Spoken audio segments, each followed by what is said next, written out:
Hello বন্ধুরা, সবাই কেমন আছো? আশা করি সবাই ভালো আছো। তো দেখো, আমি গ্যাস ট্যাস সব কিছু পরিষ্কার করে নিয়েছি, ভাতও বসিয়ে দিয়েছি।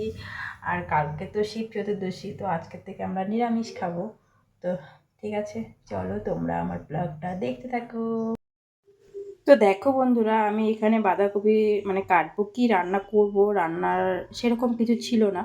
তো নিরামিষ রান্না করতে বসলে না অনেক চিন্তায় পড়ে যাই যে কি রান্না করব, কি রান্না করব, ভাবতে পারি না। এখন সত্যি নিজেকে অবাক লাগে যে কি করব বুঝতে পারি না। সব কিছু আমার উপর, ঘুম থেকে উঠে আমি কি রান্না করব, কি রান্না করে সবাইকে দিব, সকালে কি খাবে, দুপুরে কি খাবে, এই চিন্তাগুলো এখন আমাদের মাথায় সবসময় ঘোরে। তো ঘরে ছিল শুধুমাত্র বাঁধাকপি, বেগুন। তো আমি ওটাই ভাবলাম যে নিরামিষ রান্না করব, তাহলে বাঁধাকপিরই একটা তরকারি করে নিই। তাই আমি বাঁধাকপিটা কাটতে বসে গিয়েছি। আর আমি কিন্তু চাকু দিয়ে কাটতে ভালোবাসি। আর আমার মেয়ে কিন্তু আমার ক্যামেরাটা করে দিচ্ছিল। ঠিক আছে? তারপরে বাঁধাকপির সঙ্গে আমি মিলিয়ে দেবো হচ্ছে তোমার আলু। তো আলুটা দেখো, আমি কিন্তু চাকু দিয়ে কাটি বন্ধুরা। তোমরা সবাই অনেকে পছন্দ করো যে দিদিভাই তুমি অনেক সুন্দর করে চাকু দিয়ে তরকারি কাটো। হ্যাঁ, আমি কিন্তু চাকু দিয়ে সুন্দর করে কাটতে পারি, সব কিছু চাকু দিয়ে কাটি, বটি দিয়েও কাটতে পারি, কিন্তু চাকুতে আমার বেশি সুবিধা হয়। ঠিক আছে? আলু বেগুন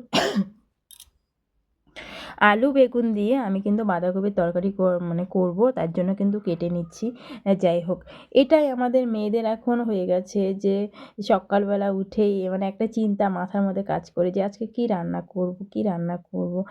যাই হোক, নিরামিষ রান্না হলে বেশি চিন্তা মাথায় করে, আমিষ রান্নায় কিন্তু অত চিন্তা হয় না, যেহেতু ডিম মাছ এগুলো রান্না করলেই হয়ে যায়। ঠিক আছে? তো দেখো, আমি বাঁধাকপি আলুটা কেটে ভালো করে ধুয়ে কিন্তু বসিয়ে দিলাম আদা, পাঁচফোড়ন আর শুকনো লঙ্কা ফোড়ন দিয়ে। আর এদিকে কিন্তু আমি ভাতও বসিয়ে দিয়েছি। ঠিক আছে? তারপরে বাঁধাকপিটা ঘেঁটে নিচ্ছি। তারপরে তো বন্ধুরা, তোমরা কে কে বাঁধাকপির তরকারি খেতে ভালোবাসো? আমি কিন্তু ভীষণ ভালোবাসি। আমার ভীষণই প্রিয় বাঁধাকপির তরকারি, কিন্তু তোমাদের দাদাভাইয়ের অত প্রিয় না। ঠিক আছে? কিন্তু আমার প্রিয়। আমার মেয়ে শুধু বাঁধাকপির আলুটা খাবে, আর কিছু খাবে না। মনে করো শুধু আমার একার জন্য আর ওদের জন্য। তারপরে দেখো, আমি রান্নাটা করতে করতে আমি কিন্তু ঘরটা নোংরা হয়ে গেছে, তাই ঘরটাও ঝাঁট দিয়ে নিচ্ছি। এগুলোই করতে হয় বন্ধুরা সারাদিন আমাদের।